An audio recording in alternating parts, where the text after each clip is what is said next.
Biennial of Contemporary Art entitled Borderline that spans 2 locations. It's at the AGA in Edmonton and the Rémy Modern in Saskatchewan, and it opened in both locations on Saturday. So the Biennial is an exhibition that happens every 2 years and looks at contemporary art in Alberta. Up until this year, the Biennial looked only at Alberta and artists that were working within Alberta's provincial borders.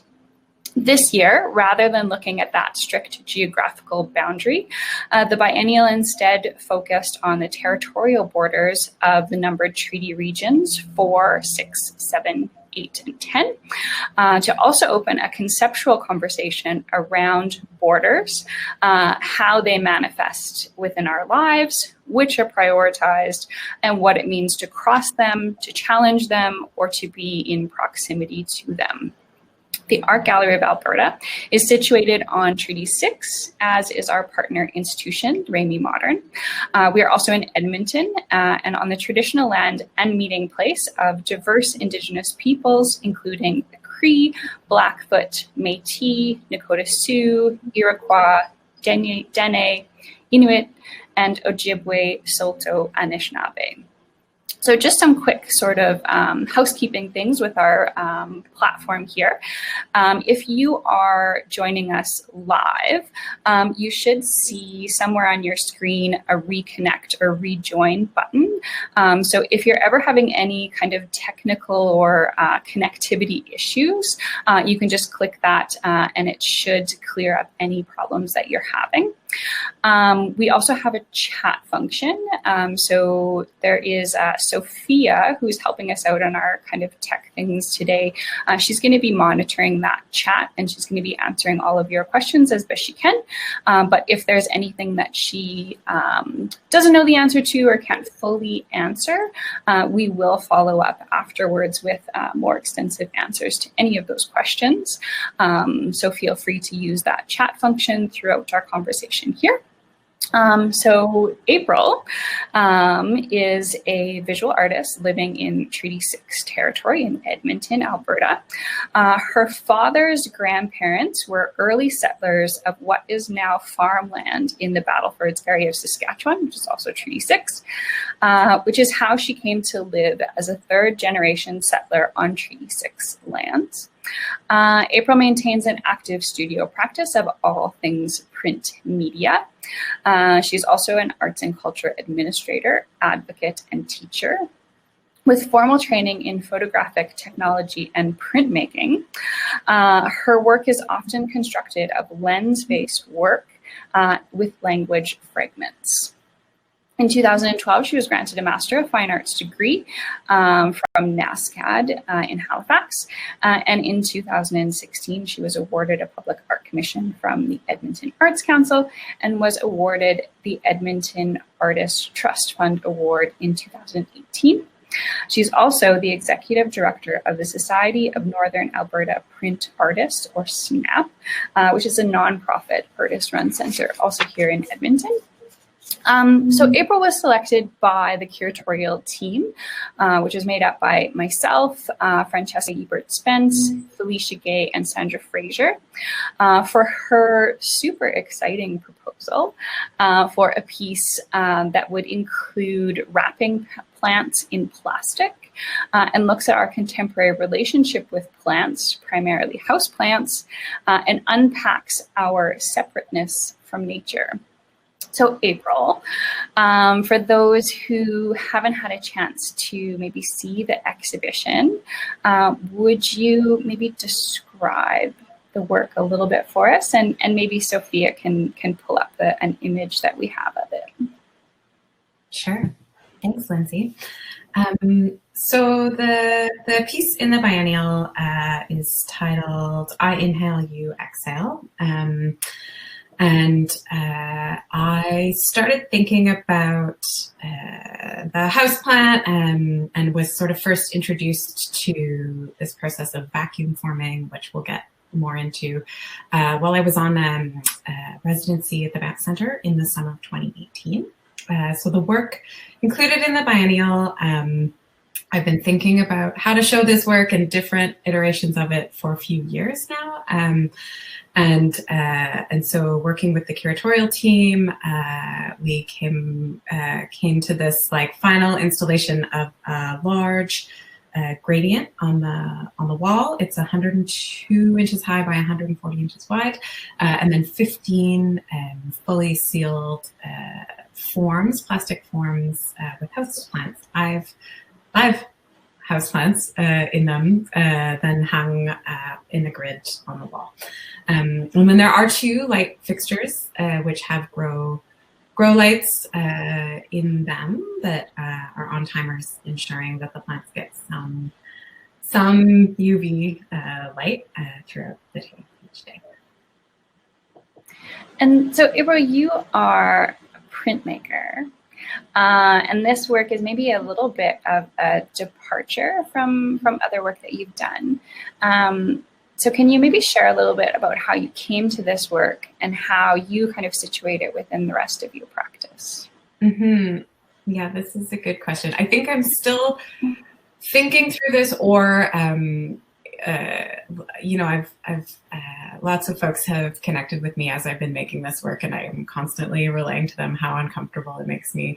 And a lot of that has to do with, I think, that I'm, for the last 10 years, I've been showing 2-dimensional work, works on paper, prints, photographs, maybe some video. But although I've had a long real interest and fascination with objects, and still I'm often photographing objects and then showing 2-dimensional representations of them. And so this work, showing the actual forms and the real plants and working, maybe in a more sculptural way, it takes me out of my comfort zone as an artist for sure. And so that said, I also am the kind of print artist or printmaker that really likes to dig into the philosophy of printmaking, and I can go down a really deep rabbit hole about what is and isn't a print, and reproducibility, and indirect impressions and things that are repeatable. And so for me, the vacuum form does a similar thing that printmaking has done for hundreds of years, in that it's borrowing techniques from industry. And so vacuum forming is a commercial process for packaging. And so, it's often used by sculptors or in sculpting studios to make a mold to then, pour plaster or ceramic into. And so that's sort of how it's been adopted by artists. But I see a real connection to printmaking in the ability to, so you could create this form, and then you could create many impressions from that form as well. And so to me, there's still a relationship to the multiple and creating a matrix that you can take further impressions from. Mm-hmm. And you have another project also that maybe predates, but also is kind of happening concurrently to this body of work, that is looking at photographic representation of the same or similar plants, right? Mm-hmm. Yeah. So again, in 2018, I was really fortunate. I received an Edmonton Artist Trust Fund award, which is a really incredible award that the Edmonton Arts Council and Edmonton Community Foundation award each year, and they give a certain number of artists a chunk of money. And for me, that was this really critical sort of catalyst for being able to take some time away from work, do this residency at the Banff Center, take a full 3 months to really reinvest and refocus on my art practice. And so part of that was taking time to really think through. I had this growing interest in the houseplant, both in my life, as many of us do, but also as an artist, and locating it as this really interesting site for investigation. For me, it's sort of this really, it can function as a really loaded symbol of capitalism.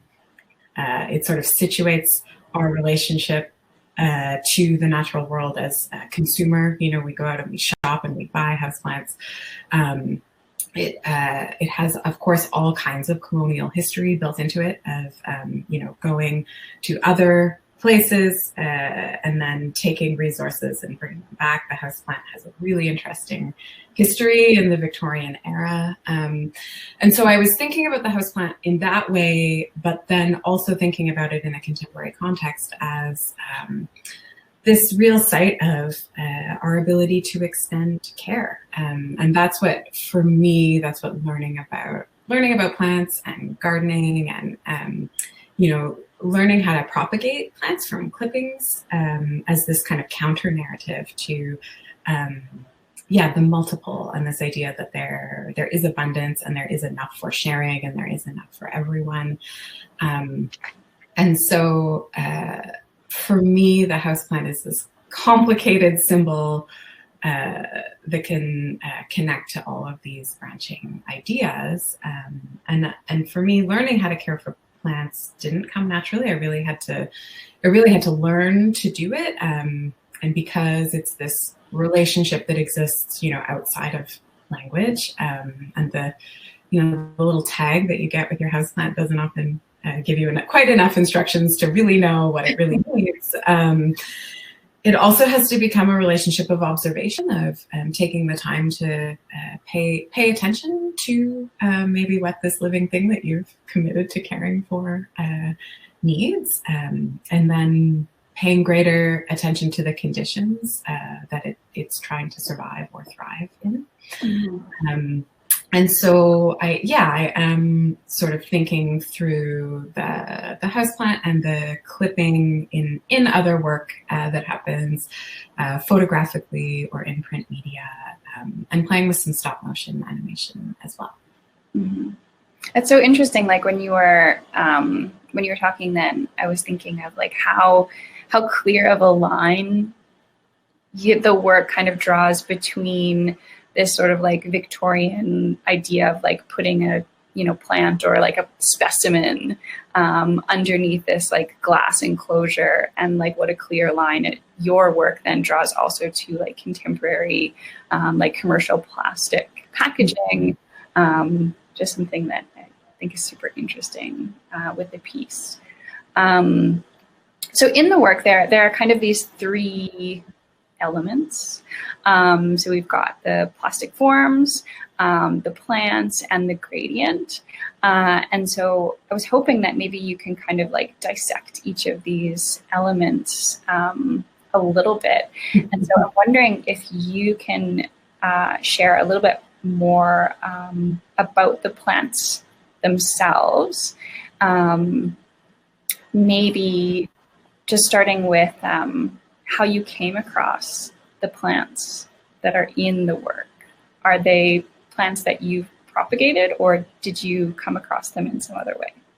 There's a good mix of both. And that was something in the early stages of thinking through this project, was like, there's a lot of decisions to be made about what plants and what they symbolize. And there was a lot of different, do I vacuum form and put on display plants that I've been caring for in my home for years, or do I go out and shop for new plants? And so I had to consider a lot of different factors, and some of that even just being aesthetics and who was going to survive the best maybe in these conditions. And so, there are a mix. I think there's probably a third of the plants have been grown from propagated clippings that I've had going in my house for the last year or so, which is also something I really had to learn about. And some of my favorite plants in my home have come from clippings from friends, but also from printmaking studios. Particularly the U of A has a lot of natural light, and so there are a lot of very large plants that are cared for there. And then there's always clippings galore, and so I have adopted a few years as well. Sorry, just looking at the photo here. But then some, quite honestly, I just, did my duty as a good consumer and went to greenhouses and shopped for plants, thinking about, what was going to be the right size and the right aesthetic and the right look. But I think I was also hoping that, we would sort of connect with the viewer in a way that they're thinking about this idea of their position as consumer.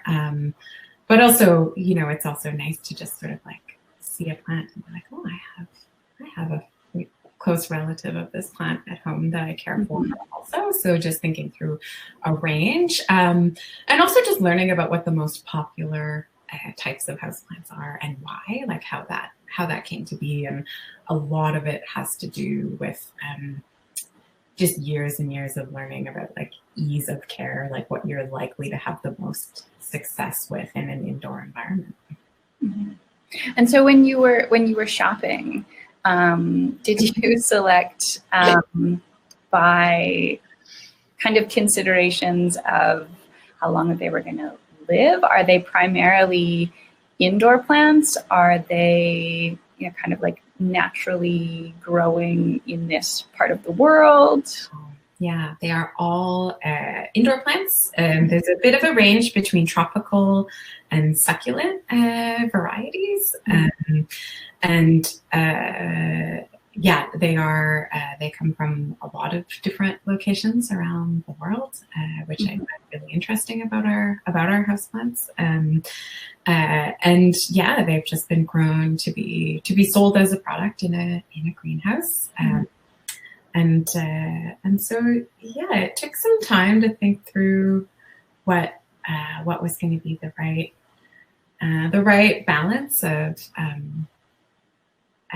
but even the plants that I've propagated myself, like at home and that I've been caring for some time, initially started as, like a product that was purchased in a store. Oh, we lost Lindsey. So we, of course, want to talk about vacuum forming. Right. And that process. So you've prepared a video, so we can all sort of see what that process kind of looks like. Yeah. So maybe, Sophia, if you're able, if that video will work, if you could pull that up for us. Oh, here we go. Yeah, so I'm just going to talk over this. It saves me from having to like run to the garage and set up the vacuum former while we're live. Mm-hmm. But we'll even just play it a couple times so folks can see it. I first need to thank my very dear friend, colleague and collaborator, Alex Linfield, who amid major COVID stress and not knowing whether I was going to have access to the facilities I needed, built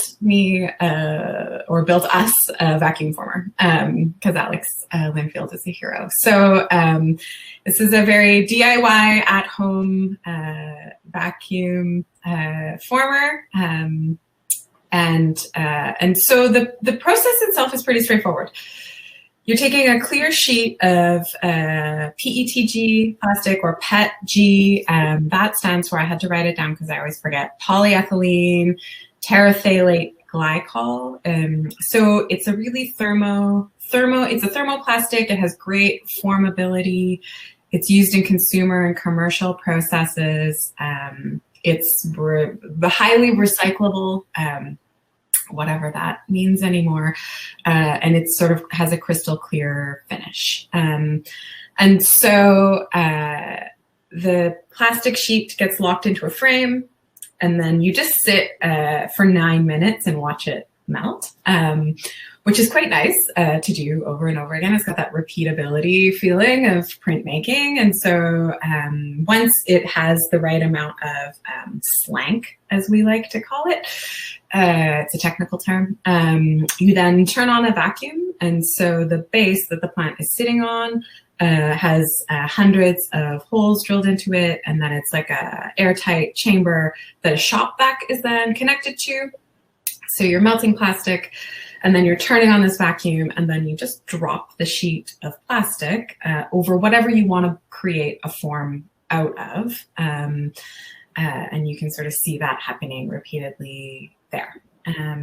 And so, as I said earlier, I was introduced to vacuum forming at the Banff Center because I'd created a previous body of work that was dealing with transparency. I was really interested in transparency in two-dimensional images. And so, yeah, the wonderful supportive folks working at the Banff Center at the time said, oh, you should look at vacuum forming.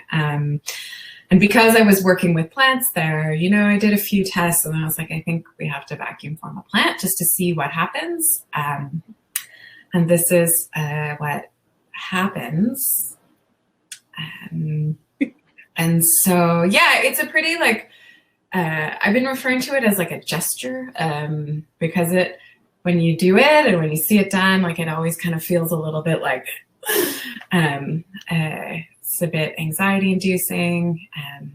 And so, yeah, the original forms that I did at the Banff Center just sort of lived on the wall in my studio for the 5 weeks while I was there. And I just thought about them for a long time. And certainly I thought that this would be a thing that I would photograph, which I have been doing. But I don't think at that time that I ever thought that I would really show the forms. Yeah. Mm-hmm.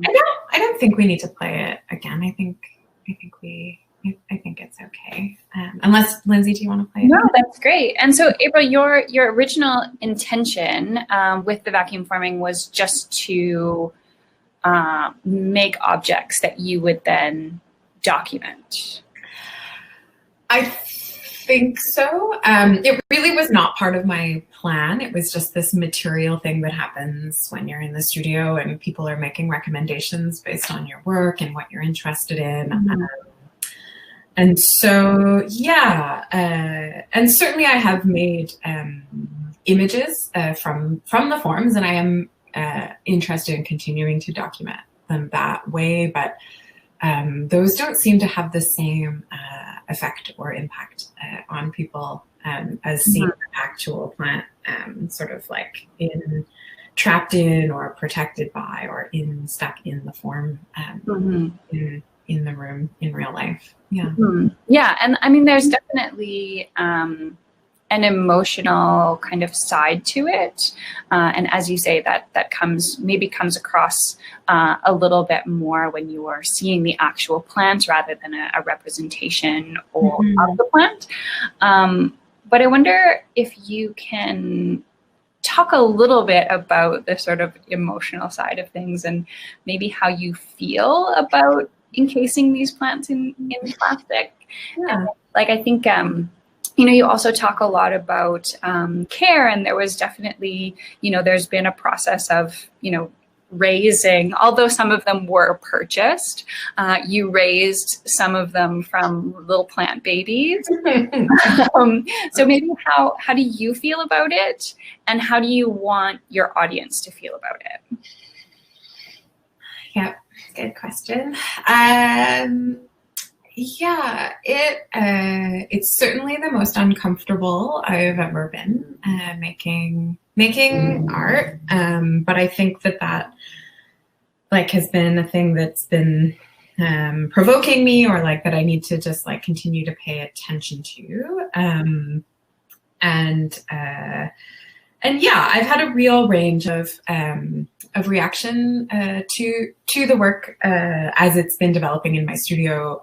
Lots of colleagues and friends have been really generous with their time and have stopped in and looked at it and offered feedback. And there's been, like a range of perspectives and the way that people respond to the work. Certainly, I think I'm sort of trying to like pick at complacency a little bit about rampant consumerism and single-use plastic and packaging as real problems that we need to pay some attention to.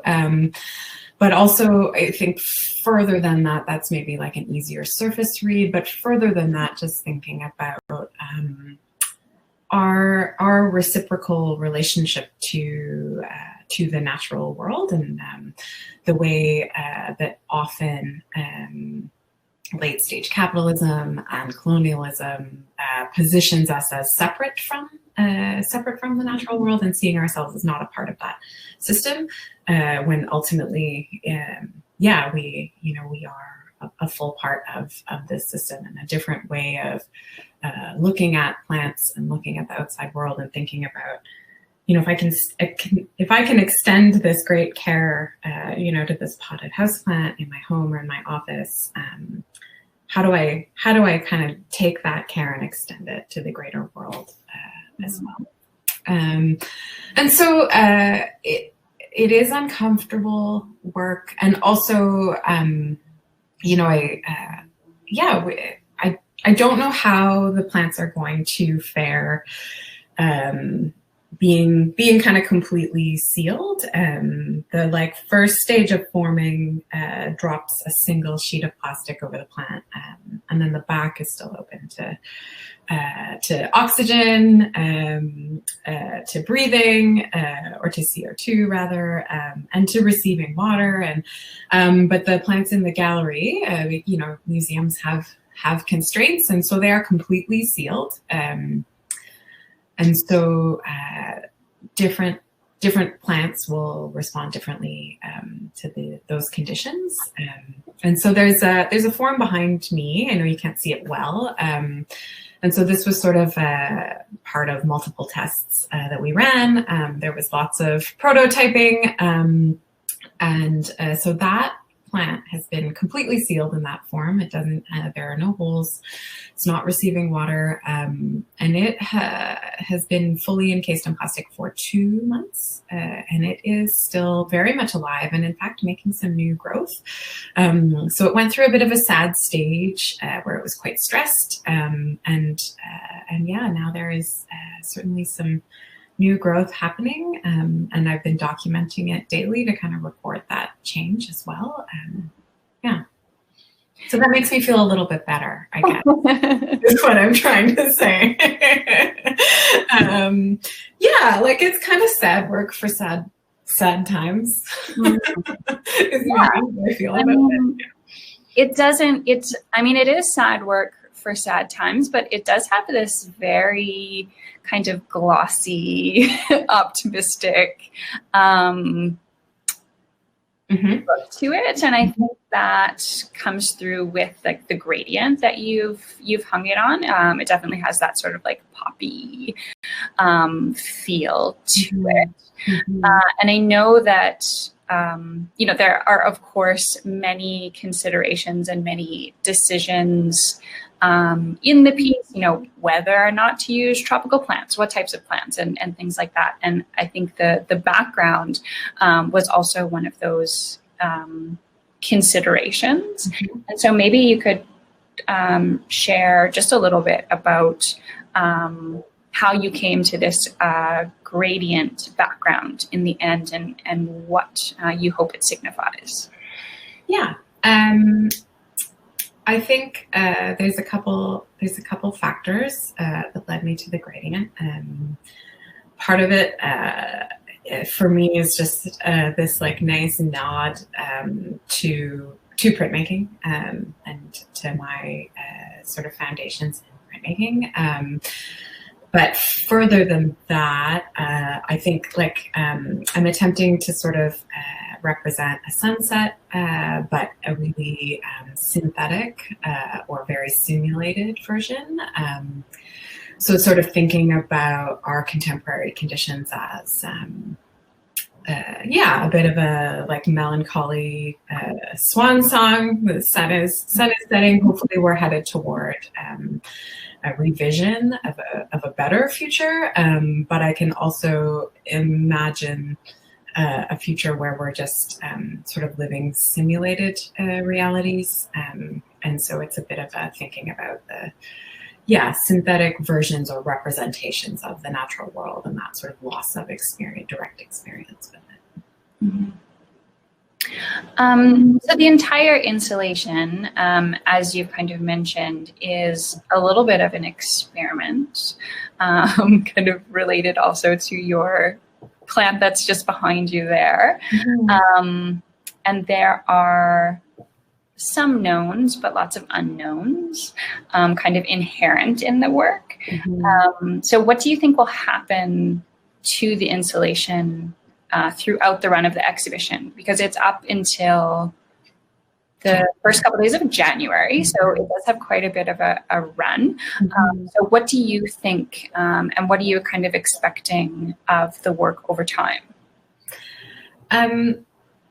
It's hard to know. I think some plants will fare better than others in these conditions. And I guess what I don't want for the work is for, in 4 weeks, for someone to go to the gallery and just be confronted by a wall of dead plants. And so, I think, we've had some conversations with the curatorial and with the prep team about what we can and can't do. And I think, we've sort of agreed that I'm just going to keep checking in on the plants, and that throughout the exhibition there might be adjustments made, either replacements of new plants and new forms, but I've also been documenting the work as well. So sort of thinking about documenting the plant right when it's formed, it's kind of like at its peak, it's healthy, it's happy, and what that means to, like to swap out of a solid form thing that's been allowed to sort of, die or suffer or degrade, with an image of it sort of at its best, which, is something I'm going to keep thinking about. It's a real reflection of like how we use images and social media to sort of suggest when we're all at our best or at our peak, but that the real underlying conditions aren't really in our favor to survive in that way. Mm-hmm. Yeah. If somebody visits in 2 months, they might see some new plants, they might see some images of plants, they might see some holes, plants, some blank spots in the wall. Yeah, I mean, I think the word experiment is a good one, and like we've run enough tests to feel confident that it won't be a total disaster, but yeah, I mean, it's a long run in conditions that aren't favorable to their survival. And so I think, I'm committed to continue to check in and just see what happens. And again, all of the plants are going to respond so differently. There's some succulents in there. There's an aloe in there, and those plants have entirely evolved based on drought conditions, right? And so they're potentially better suited than these sort of like broadleaf tropical plants that almost as soon as the plastic touched them, they kind of curl up in themselves. And this is another really beautiful thing that the plastic does, that you can't quite see in the photo, but if you go see the work in person, is the vacuum takes a perfect, beautiful impression of all of the details of all of the leaves in the plant. And then over time, the plant is kind of shrinking away and growing and shifting and changing from that. And so there's already this kind of ghost image of what the plant was embedded in the plastic. And so you can kind of see the change happening through the change from the form to the plant when you can see. Yeah, I think those traces that the plant in its kind of original placement leaves on that plastic, I think is super interesting. Do you think that you will use those plastic forms in any way? Like after the piece comes down, like, are you interested in kind of taking those forms and continuing to experiment with them?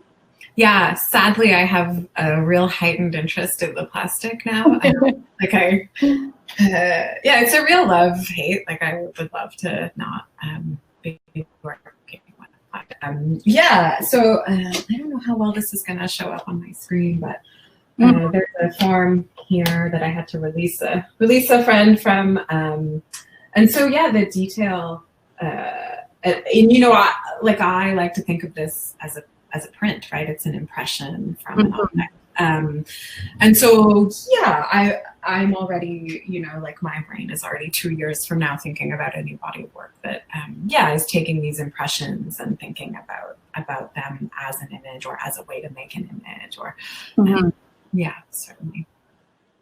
Well, we will be very excited to see where it goes.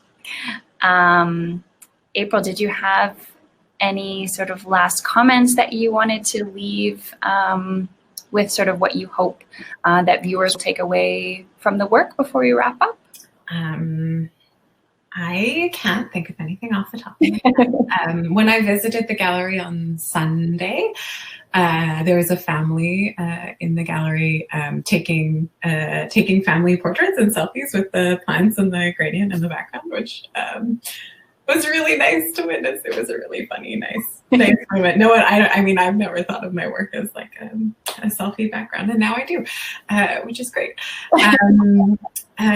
No, I think we covered lots of ground, but certainly I would extend an invitation that folks can be in touch with me if they want to speak further about the work. I'm still like really thinking through it, which feels funny because it's up and everyone has access to it. And I think I'm still thinking and processing through it.